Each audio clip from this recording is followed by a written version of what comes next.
Well, good morning, everyone. Welcome to the Optimistic Curmudgeon, where the best ideas win.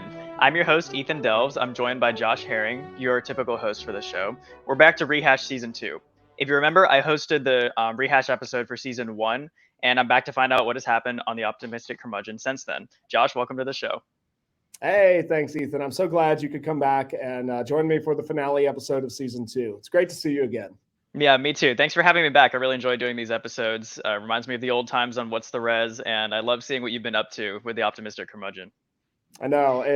I kind of missed that show. It was really fun to be in the classroom, throw the equipment together, do an in-person recording, and then stay up either late that night or early the next morning to try and drop the episode.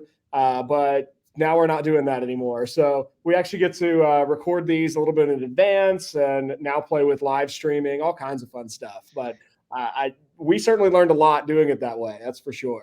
We've got a lot of upgrades now. I think the live streams have become more frequent. We've got StreamYard now instead of Zoom. And I do miss how long the What's the Res episodes went, though, because when we had those episodes going over 2 hours, you know something good was happening. It was hidden in the weeds for sure, but something really golden was there. Now, do you by any chance still keep up with Patrick the Nihilist? Occasionally, I did talk to him this semester. Yeah, he wants to apply to Oxford University, and I think he'd be the perfect candidate for that school, honestly. And he was sharing something with me last time. I think it was something about determinism. I'll have to go and look, but it was a really interesting take on whatever he was currently working on. So yeah. Excellent.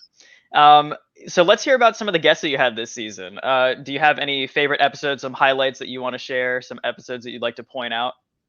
Sure. Well, I guess we had some great guests. I am really excited. I'm going to start way back at the beginning because I think in terms of national, maybe international prestige, my first guest of the season was definitely the top.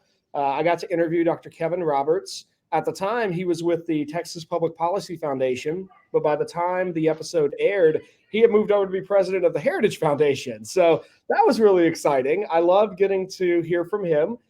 He really was very concerned about the just the debacle that was the Biden administration's withdrawal from Afghanistan, and wanted to just let it be known far and wide that President Biden did something that maybe needed to be done, but did it in an absolutely atrocious way. The way that was handled did not bode well for the Biden administration, and I think I feel pretty confident saying that Dr. Roberts was right. Nothing's gotten better for the Biden administration since then. They've just gone from debacle to debacle. In terms of economics, we had a couple guests this season. I really enjoyed getting to sit down with Bob Luddy. Always a pleasure to sit down with the founder of Thales Academy and Captive Air. Bob brings together such a unique perspective. He's got tons of experience in the business world, but also is an educational entrepreneur. And he's also incredibly well read. So I got to chat with him about inflation and why are we seeing at the time the sky high prices of $3.89 at the pump, which has only gotten worse since then. I think I saw $4.50 a gallon, $4.60 a gallon this week. Got to sit down with Mike Munger of Duke University and talk about his politics, philosophy, and economics program, and got to pick his brain about public choice economics and what all is going on with that.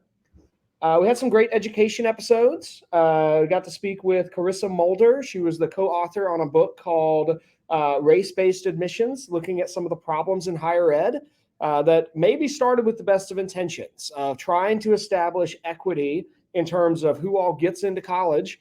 But in fact, race-based admissions just enshrines a different kind of racism in the process of college admissions and is leading to widespread problems in the academy today. I got to speak with Shane Trotter. He's a teacher down in Texas. He published a new book called Setting the Bar. He was looking at one of the big problems in public education, where particularly the part of the impetus behind public education is making it accessible to everyone, and that's a noble goal. But at the same time, in the last decade, there's been a lot of what's called mainstreaming special needs children, where schools, for all kinds of reasons, they'll put kids who should be in a unique special needs classroom, they'll put those in the traditional classroom. And that means what that ends up doing functionally for teachers is it requires them to lower the content level to the lowest level present in the classroom. And Shane argues that instead, if we really want to have better public education, we need really high standards. But instead, public education has just continued lowering the bar. And that really is a disservice to the most capable students, and also a disservice to those students who really should be in their own special track of education. A couple of episodes I'm not quite sure how to categorize, but I really enjoyed speaking with the guest on those. Nick Higgins came on for sort of an ethics and philosophy conversation about the nature of laws and sharing about really what is a law versus what's a policy. I will freely confess, I wanted him to tell me that I was ethically permitted to disobey COVID policies. Nick disappointed me.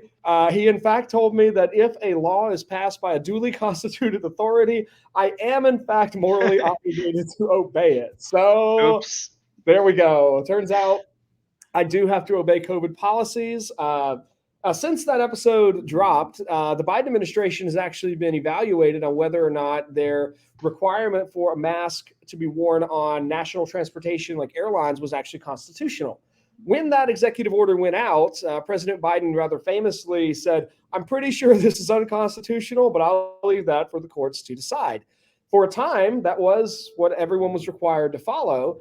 But since then, the Supreme Court has determined that that was not actually what had to be done. And so that law disappeared, which I think shows that by and large, Nick was right. And we are required to follow certain things as long as they are executed by the duly constituted authorities. Had a great books conversation with Daniel Garner. We talked about Hannah Arendt's book, The Origins of Totalitarianism. I dropped that one just at the beginning of the Russian-Ukraine war, and it's a great way of looking at the underlying principles of what makes for a totalitarian regime and why that hasn't really gone away. Had a wonderful conversation with Alan Mendenhall. He's a great professor at Troy University. We talked about Richard Weaver and the idea of the South. Alan is he's a very impressive guest. He's also the editor of a Southern literature journal. He's a practicing lawyer and also manages to know everyone in the small world of conservative academia. The episode that I'll admit, a little nervous about, because I was kind of wondering what happens if we get flamed all across the internet for this one. But that didn't happen. Not enough people listened to it. So if people do discover this and flame us, they'll at least run our numbers up. But I got to interview Nathaniel Blake. He's a postdoctoral fellow at the Ethics and Public Policy Center in D.C. I'm sorry, the Ethics and Public Policy Center. That was right. He wrote an article entitled "Okay Groomers" that is really all about, was looking at the response to the Florida Parental Rights and Education Bill. And Dr. Blake argues that, in fact, that the response to that is almost more interesting than the bill, because the bill makes sense on the surface. It says, teachers, you cannot discuss issues of sexual identity with children in grades 3 through pre-K. And that's 8 years old and Oh under. yeah, I remember this. Yeah. Yep. And Nathaniel's argument was that caused a lot of uproar, really, because there's really a sense in which progressives want to bring students into this identity, because even though the narrative is that people are born this way, to quote Lady Gaga, Nathaniel brought up some scientific research that showed there is no such thing as a gay gene, in which case different sexual identities are learned and inhabited. They're not genetic, they're not natural. So there is an impetus to bring students into the LGBTQ space. And so that, in that sense, he thinks the word groomer is the right term to use. I think that's a Oh, okay. controversial argument to make. I kind of expected a Twitter fight, and we did not get a Twitter fight. See, at first I was like, this, whatever this is, I didn't get the title. Obviously, I needed Right. that explanation. I was like, this is the least controversial episode out of this list that I've got here, and now I can see it. I was like, no, COVID policies for sure, but no, I got it now. I can see how Yep. you would be expecting your Twitter to blow up on that one. Well, luckily you avoided that one, and it's amazing who will respond when you email, like, anyone. I think that's probably one of the biggest lessons that I learned from What's the Res. Like, you can literally reach out to anybody who wrote an article. I mean, I reached out I think the Washington Post one time for our Robert Spalding episode for nuclear weapons. And did you just reach out to Kevin Roberts over email? And yeah. Not quite. That one was a little trickier Okay. because, and I think in part, this show is doing something a little different than What's the Res. What's the Res? We always had that close, topical, and timely interest because we were tied to a debate resolution being released. For this show, I'm really trying to trade on the expertise of the guests. So I'm Okay. looking for folks who have either an institutional connection or a degree in the area that they're speaking about, or have published a book. Those tend to be my three criteria. Okay. For Dr. Roberts, he was a big enough figure that I couldn't directly get to him, but I did discover that the Hillsdale College network is wonderful. Turns Nice. out I had a friend named Tara who at the time worked for the Texas Public Policy Center. She had made a comment on one of the posts about a previous episode, and I thought, oh, I wonder if she can help me get to Dr. Roberts. Turns out she knew someone who knew someone. She helped us make that connection. And then I got an email back from Dr. Roberts' executive assistant, and he helped us kind of finalize the details. So you've probably Nice. heard the saying that either 3 degrees of separation or six Yep. degrees of separation. People come up with different numbers, but I think there's a lot of truth to that, that people who know people who are willing to make those connections are wonderful for helping the world go round. That's for sure. That is really awesome, and I can't believe I'm saying this, but go Hillsdale. Like that's a win for you guys right there. Yep. Um, so sounds like it was a great season. Tell me about some of the numbers. So I know you're still with Podbean. You've migrated to YouTube a little bit. The social media presence is getting a little bit more diverse. Tell me what's going on there. Sure, and really, this as a podcast is it's kind of a little odd in that it's hard to precisely define the audience. I think defining the audience is key to long term big numerical growth. So we've stayed with Podbean. So Podbean is the audio only side of the podcast. If you subscribe via Apple Podcast or through Spotify, you're really listening to the file that is hosted on Podbean.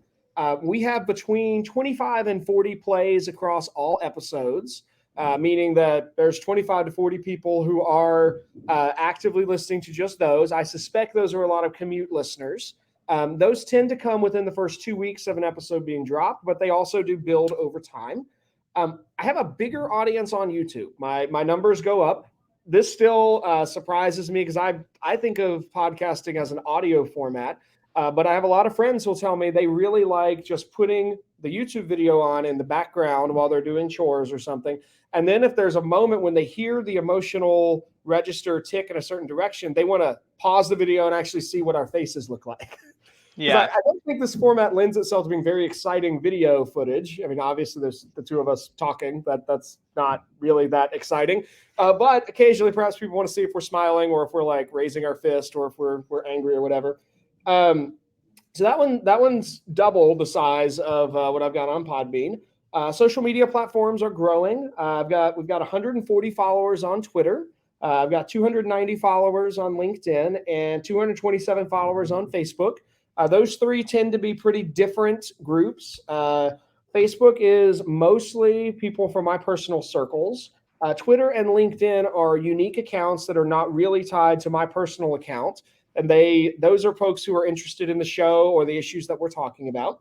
LinkedIn, I've made a lot of efforts to kind of track with classical education leaders because we have a lot of shows that kind of focus on school choice and big education questions.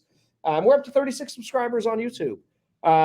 Next year, we are going to do a little bit more advertising. And I remembered last week that once upon a time, you found that cool program where Podbean will feature a new podcast and got What's the Res Oh. on their like homepage banner for 5 days. We Right. saw a Right. huge jump in our numbers after that. So I went ahead and I was like, I checked, that still exists. So the Optimistic Curmudgeon is now in the pipeline. Sometime in the next 6 months, I expect we'll see a bigger push in that direction. So Nice. we'll see. But I'm encouraged. I think it's building. It's slow, but it's steady. And I suspect, like with most things, we'll eventually hit that tipping point, and our numbers will kind of build a lot faster. Right. Compound interest. So, what do you hope your listeners will get from you? Like, if you had all of your audience in front of you right now, what are you hoping that your audience is going to gain from your podcast at the end of the day? That's a great question. I really like that one. I think the first thing I'm looking for is I want listeners to know that there are good intellectual ideas out there, and that are worth talking about. The sense I have is that the podcast and general mainstream media space is so overwhelmingly dominated by progressive narratives that it's pretty easy to have the conviction that there are no conservatives out there in the world. Or if there are conservatives, they're kind of like Fox News talking heads who have about six things to say that they shout to the rooftops and repeat infinitely, when instead there actually are a lot of people doing really important work in a lot of different areas. So I hope that this is a source of kind of intellectual food for the audience. They walk away thinking, "Oh wow, that was an interesting guest. I want to follow his work. That's an interesting institution. That's an interesting book, and I want to know more." Probably the second thing I'm really hoping is that, and it's closely connected, I suspect, to the first, is that folks who are kind of hear that and think, "Oh, that was interesting," they then want to push that out to a friend or family member. That they're so intrigued that they want to share that. But really, I guess the third thing I'd mention there is that the episodes are sort of oriented in a loose group, maybe a loose constellation, where we've got episodes focusing on economics, business, education, leadership, virtue, great books, and politics. Seven different areas that are all sort of related. They're all kind of focused in different ways. But I think if you put those areas together, you get sort of a working picture of what does it mean to be an intelligent, liberally educated human being in the 21st century. We don't really live in a world where you can really just closet yourself away and read literature all day, every day, much as that might be my heart's desire some days. We do live in a world where we need to be thinking about what is the economic reality? What is the political reality? What are the different ideas that are influencing those people and those folks who are working in that? What's happening with education? What does it mean to be a good human being in the business world? What's required for good leadership? What's the role of virtue today? All of these, I think, are perennial questions that we need to consider. And it's really easy to either just ignore them or to think that the only intelligent people thinking about those are also lefty progressive folks.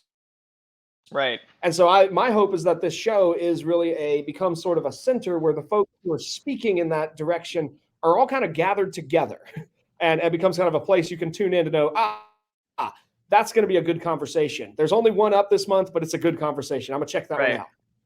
Okay, I like that. Yeah, so it's almost as if your show is the platform or almost the funnel that people can use to see what's in the world of conservative academia, which I think is great because I go to UNC now, so I encounter lots of the progressive literature and ideas. And if I wanted to hear a conservative voice on, let's say, maybe an economic or political topic, my first question is, where do I go? And how do I know, like, you know, is this typically what a conservative would say, or is this some radical person who's going to have a more intense sort of view? And Right. it's not a matter of like um, not knowing that there's a conservative side to it, but just where does that side exist and where does that fall in the conservative tradition? So I think that's really great that you can gather people using this show and then use the or lean on the expertise of different guests to sort of give them an idea of where to look and lead them down different paths that they can investigate for themselves. Well, That's I think awesome. especially in a post-Trump America, I keep running into folks who want to conflate the person and policies of Donald Trump with conservatism. And they sort of want to boil it down to as if like, well, if you're not a conservative, you have to be over here supporting the furthest left extremes of the Biden administration, to take kind of a polarized example. And if you don't like the Biden administration, you must be over here wearing a MAGA hat.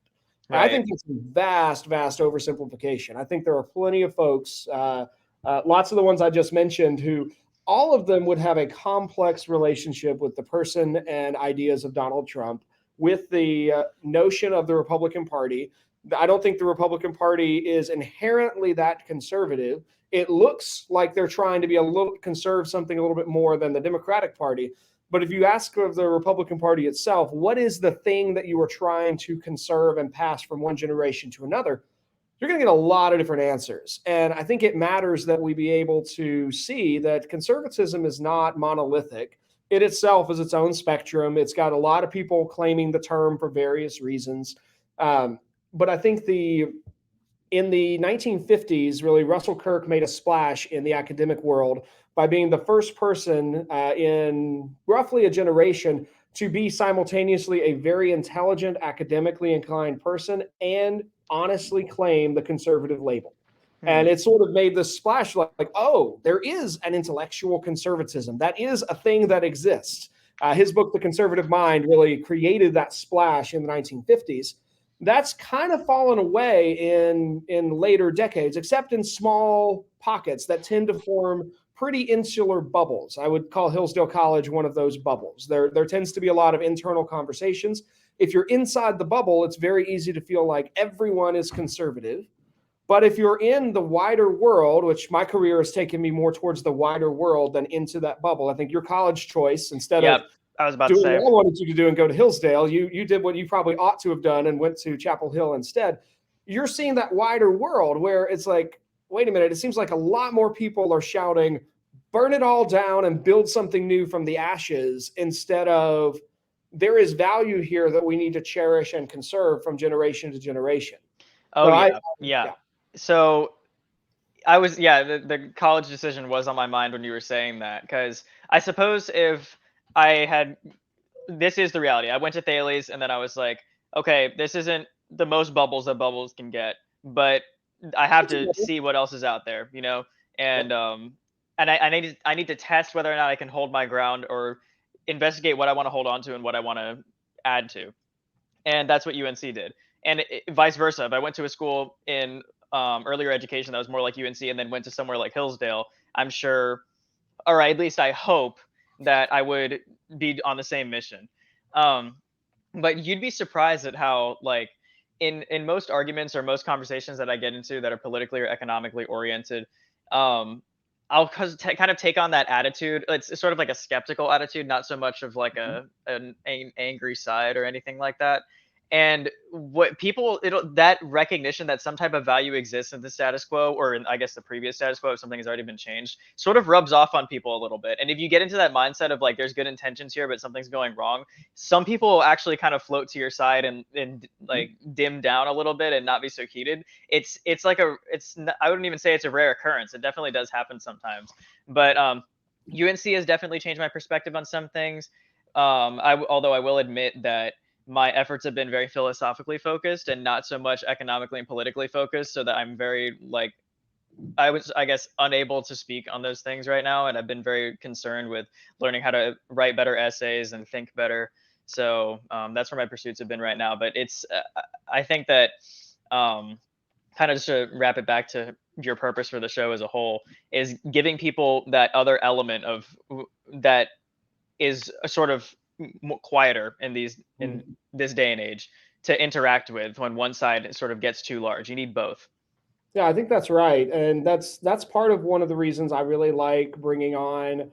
I'm looking for a certain kind of guest. I'm not really looking for a shock jock sort of guest who will say really outlandish things. Instead, I'm looking for a guest who has something to communicate and believes certain things are true, but who has the credentials that will be able to make a rational case for that position, such that, and I do have there's sort of an evangelical aspect to the show as well, where I do kind of hope that maybe somewhere out there are some folks of a left leaning political persuasion who might listen in to maybe the episode with Carissa Mulder and hear a very well reasoned DC based attorney make the case for, like, actually, here's why prioritizing college admissions through race is a bad idea. And we don't necessarily have to be unified on the most important questions to ask the question, is the way we currently are doing this practice in society ultimately a good thing? And I Right. think those clear headed, rational voices are really important for us to be able to ask those questions and consider what's possible in the way we arrange society. Imagine progressives and conservatives having a conversation like that. I mean, it just might turn out to be what, It'll happen here first. well, You'll see it here first. I mean, in all honesty, it's been happening for many years. I mean, on the Supreme Court, there was the famous friendship between Ruth Bader Ginsburg and I'll say, was it Alito? It was one of the more famously conservative justices, not Alito. Somebody who's listened to the show and knows this, please write in and correct me. But there's this famous friendship between the two that really signified they have opposite views on the Constitution, but they really can, in a lot of cases, come to see. In most cases, we're not arguing about foundational principles; we're arguing about practical application. And in that sense, we ought to be able to have a conversation. But I do think it matters at the same time that we recognize that all people in those conversations, it's legitimate for them to hold on to their convictions. If I'm having a discussion with a progressive, we need to both be ready to kind of make our cases while recognizing we're standing from different positions and we have different ultimate values in play.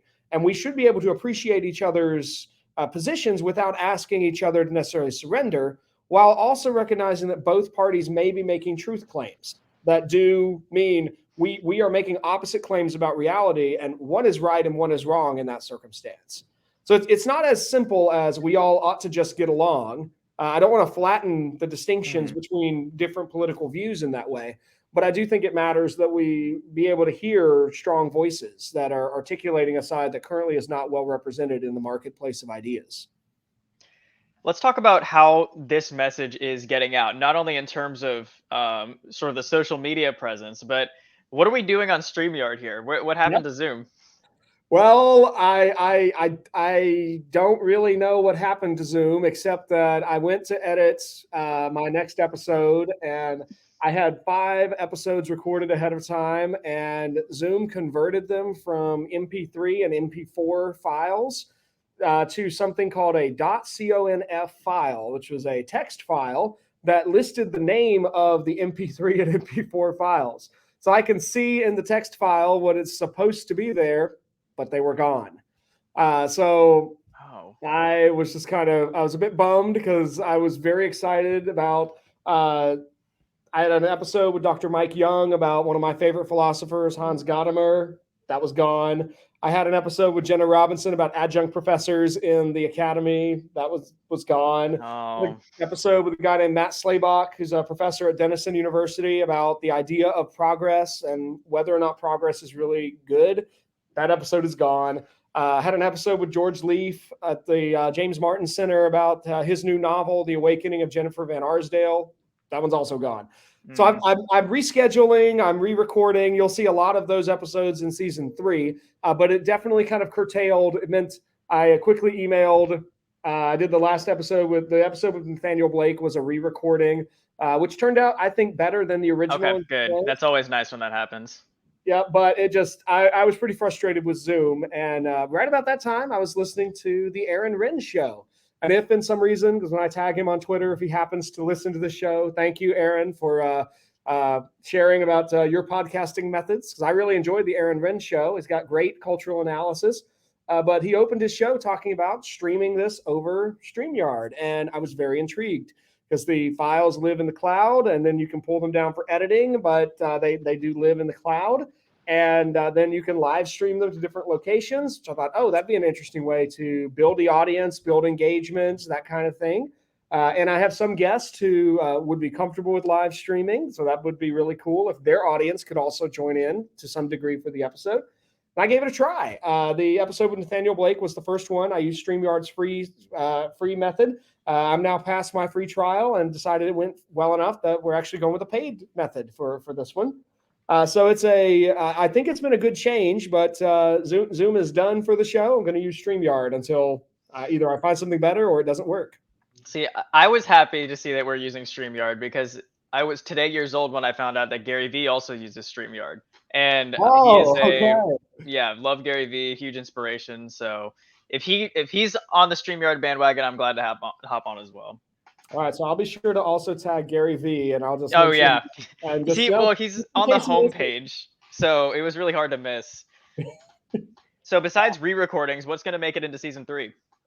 Yeah, I cannot tell you how excited I am about some of the season 3 guests. First one I'll mention is a lady named Rosaria Butterfield. I think I gave you her book. Oh yeah, I sped through that book in like 2 days. It was so good. Wasn't it great? Yeah. That was the Secret Thoughts of Unlikely Converts. Rosaria was Her first book that I encountered, at least, is her story of beginning as she was not beginning, but at the beginning of the story, she's a lesbian women's studies professor at a university in New York, and she becomes a Christian. In part because a local pastor asked her to support her views on the Bible, and then began a conversation. And they spent 2 hours, or I'm sorry, they spent 2 years having dinners together at that pastor's home with his family.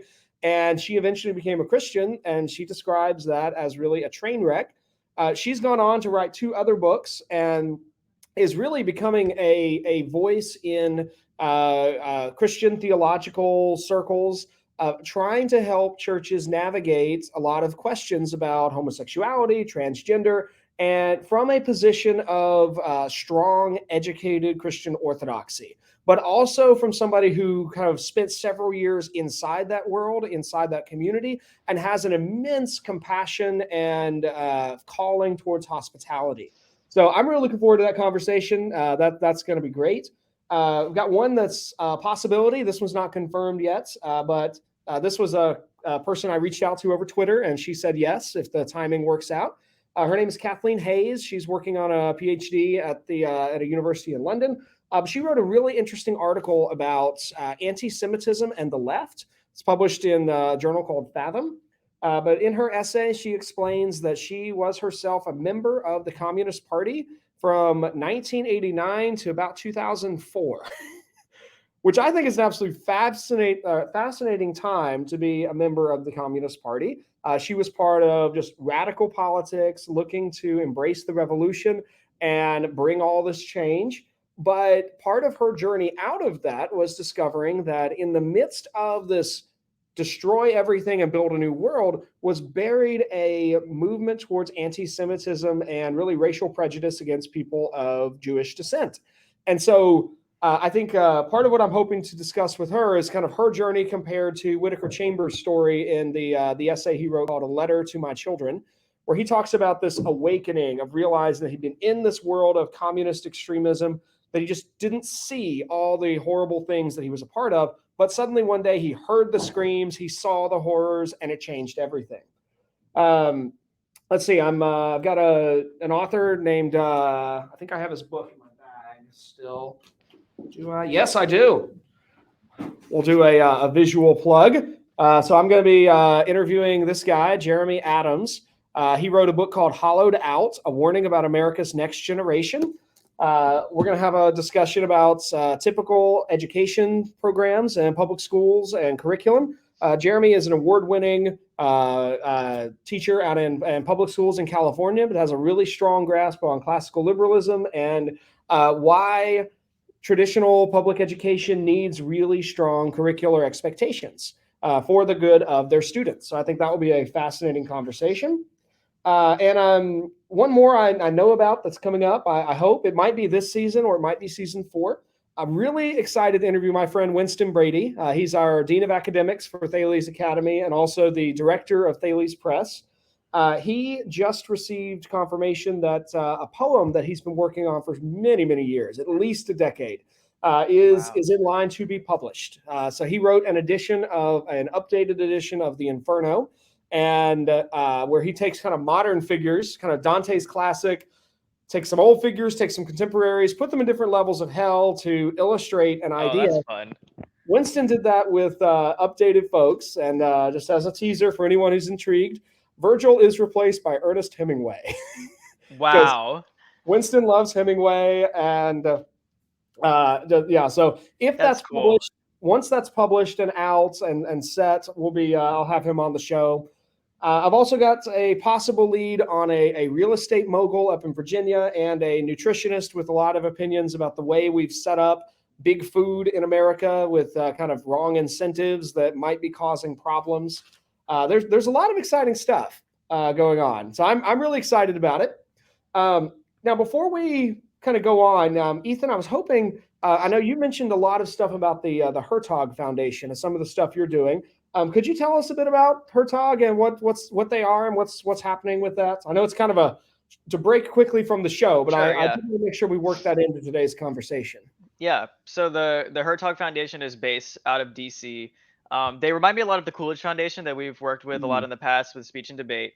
Um, and they have a large faculty that is made up of people who work with think tanks, professors at colleges, even senators as well. So lots of high-ranking individuals in academia, and they teach summer courses for the students. So it's kind of interesting. Everyone seems to have gotten there in the same way, where you'll be students across the United States will be meeting with their professors in office hours, and then a professor will just say, "Hey, you should do this," or "Hey, let me nominate you for this. Let me recommend you for this." That's what happened to me with Professor Worthen at UNC. I talked to one of the other members of my cohort, and she has a similar story. She actually goes to Clemson and is in the same program that David Decretio is in, the Lyceum Nice. program for political science, which is pretty Mhm. cool. So it's a small world. Um, and there's two sort of branches of the Hertog Foundation that you can pursue over the summer. One is the political studies program, which takes place for over the course of about 2 or 3 weeks, I think, in Washington, D.C., where you get housed at university and you essentially study with the Hertog Foundation under their professors and their faculty for about 2 or 3 weeks. They house you and take care of you. They give you, I think, a $3,000 stipend in cash, so you can do whatever you want with it. So if you want to just go and spend it in DC, spend it in DC, or if you want to hold on to it, hold on to it. And that typically is for, I think, sophomores, juniors, and seniors, so upperclassmen mainly. And I was nominated for the political studies program, didn't make it in this time. So I made it into the summer courses program, and I was assigned to the Understanding Social Justice summer course Ooh. taught by Daniel DeSalvo. I am extremely excited to do all the readings for the course, have the seminars. We meet one week or once a week over Zoom, Wednesdays, 6 to 8 p.m., and have lots of readings to do throughout the week. So I'm working on Distributive Justice by John Rawls right now is the first one. Robert Nozick is another author that we're going to be reading, and I've read some of his work at UNC while taking my philosophy courses as well. So he's really interesting, and it's a 2-hour discussion, and we have small discussion papers that we turn in the night before, and we are all assigned a particular question that we work on. So I think my week is the last week, and I'm discussing American identity after having finished the readings for that section, and I think it's going to be a good time. So the professor seems really open to connecting his students to opportunities that they would be interested in and getting them to the right places.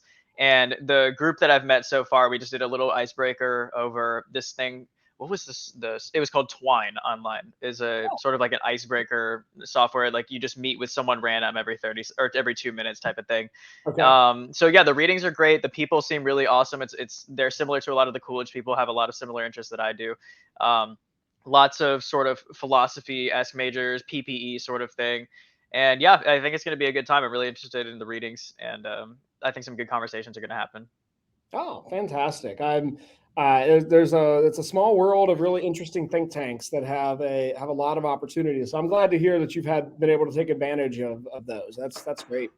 Yeah, and it's great because it's all online for the summer courses for now. So Mhm.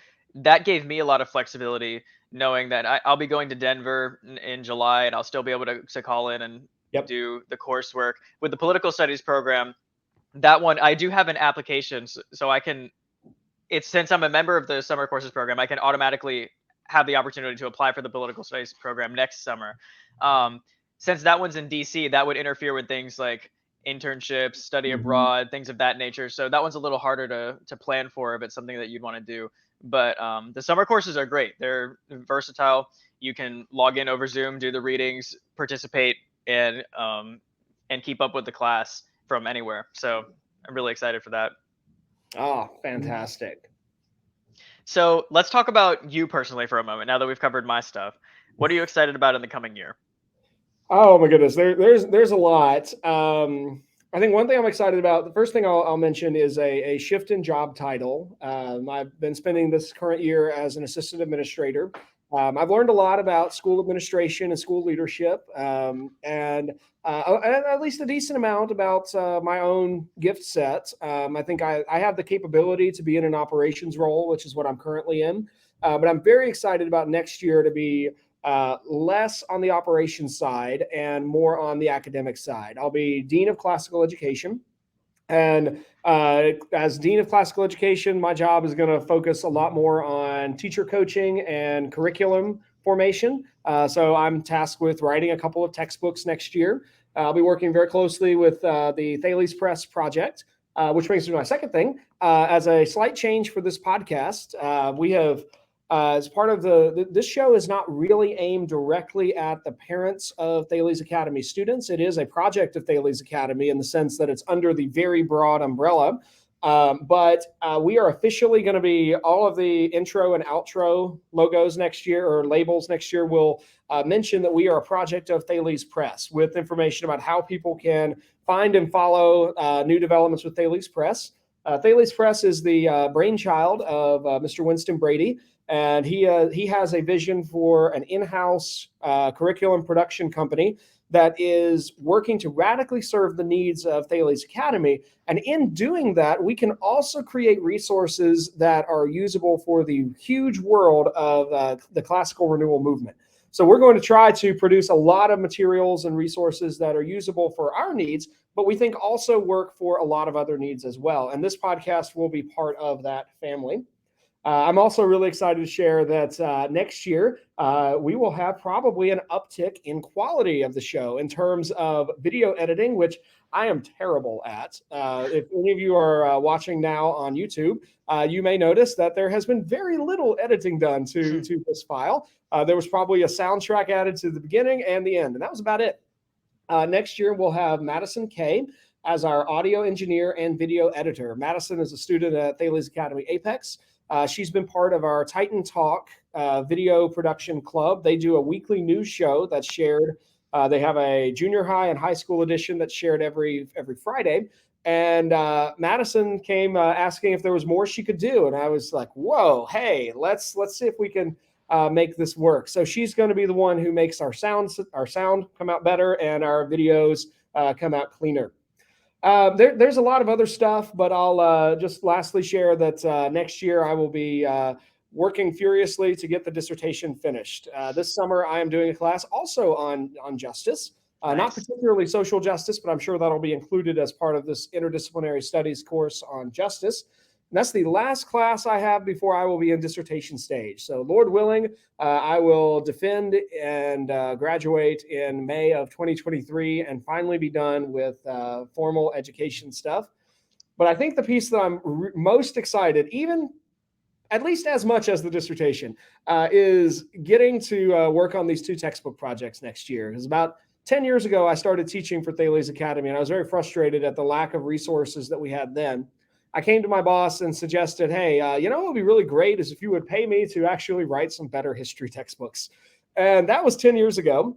And no one's really been really excited about paying me to just sit down and write textbooks.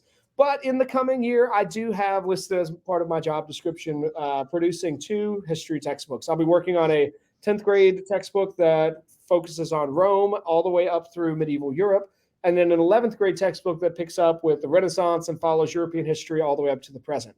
So, Ethan, I don't know if you remember 7th grade, but you were in my last class that I taught 7th grade history. Gombrich textbook. Yeah. Yep. Noah and I remember that one. We're not going to use Gombrich anymore. He's perhaps he's very good on history, but he is definitely a mid 20th century Austrian with some rather racist views of anyone who is not also Austrian. Oh, okay. We're going to try to avoid that in these, but these textbooks are basically going to be following the sequence that we followed in your 7th grade history course, but with a hopefully deeper and more primary source documents. I have so many questions about how you even. Do you just have like Martin Luther's theses right here, and then how do you cite that? Like if you're putting this in the textbook for people to read as a primary source, and then what you say as it was a secondary source, like once you have the title of doctor just goes, and then people can cite you, and is that how that works? Let's take that in order. On the okay. We get to the Reformation chapter in this textbook. So my format is going to be to do a 5 to 10 page essay that is intending to kind of set up the primary sources that are gathered after that. So in that essay might be a couple pages telling the story of Martin Luther, then maybe a couple pages looking at broader social, political, economic developments that are sort of setting up the Reformation. And then maybe 2 or 3 pages looking at the significance of the Reformation and the diversity within it in terms of because the Reformation itself is pretty complex. It's not singular. There are a lot of different reformations happening throughout Europe. Um, so that should, my hope is that collectively 5 to 10 pages will prepare students to then encounter those primary sources. So Okay. what you might then see after that is a 1 page edition of however many of the 95 theses we excerpt out. That's in the Okay. public domain, so anybody can do whatever they want with public domain resources. So we'll produce a Thales Press edition of the 95 Theses. We might also pair that with a papal denunciation of Martin Luther, and maybe at least one of my favorite sources of that time period is Johann Tetzel's sermon about how you can get grandma out of hell if you pay him today for this indulgence. And I mean, it's the smooth, slick used car salesman speech 500 years before there were used cars, or 400 years before there were used cars. And then at the end of after that, now those documents will have questions in them to kind of direct students to what they should notice.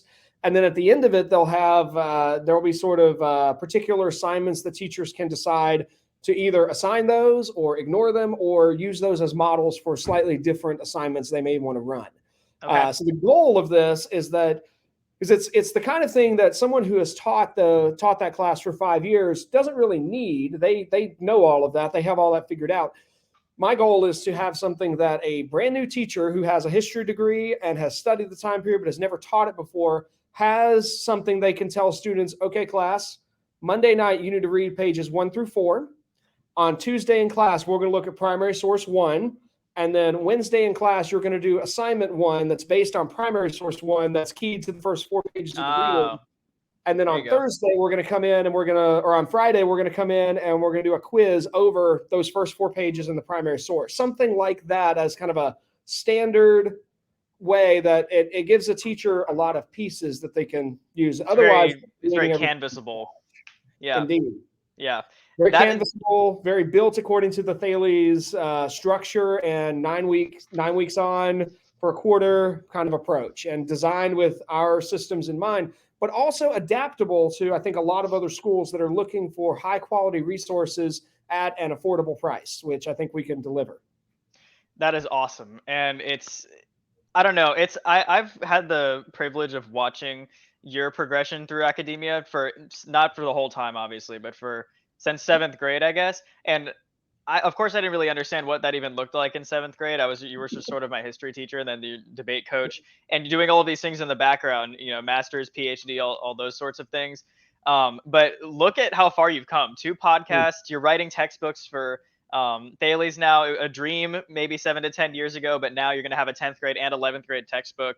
Those are going to be published by Thales Press. People are going to be making assignments out of those. And you have this Optimistic Curmudgeon podcast that pairs with Thales Press that can funnel people into the tradition that you sort of defend and perpetuate. So you're really making an impact upon the community that's going to continue to be even more widespread as time goes on. So that's really awesome. And you have to tell me when you're working on a philosophy textbook, because the ebook, I mean, that's wonderful, but imagine a physical philosophy textbook with the same No, thing, the same assignments, well, not the same assignments, similar assignments, 10 to 15 page readings and all of that stuff. That would be remarkable.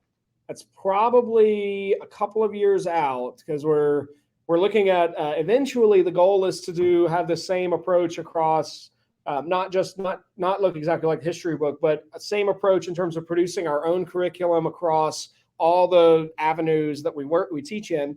But there's a lot of places we don't have that yet. We sort of we have something in place for philosophy right now. The reader you mentioned, it's unwieldy. Apple no longer supports iBooks as a product, and our reader is about 1,200 pages, and no one reads the whole thing. Nope. Nobody wants to read a 1,200-page philosophy tome, honestly. But I think most teachers end up excerpting the same passages. So I think eventually what we're looking at is a philosophy reader that clearly identifies. We've already got standards for those courses, but then lining up 5 to 10 page readings that really tie to each of those standards would eventually be the goal to produce that kind of a book. That's So awesome. it's coming, but that's a couple years down the road, but it's coming. I can't wait to see it. And also, where's my Hertog reader is in here somewhere. We have so like I'm thinking textbooks, but if you wanted students to be able to take notes in it, Her Talk has like this sort of thing. It's kind of the in between that you can annotate. That would replace. They Can you look at even the back bookmark of them. that real quick and tell me if that's an Amazon Create Space, or do they like print There's, that? I mean, they may have unbranded that part. There's nothing on the Okay. back.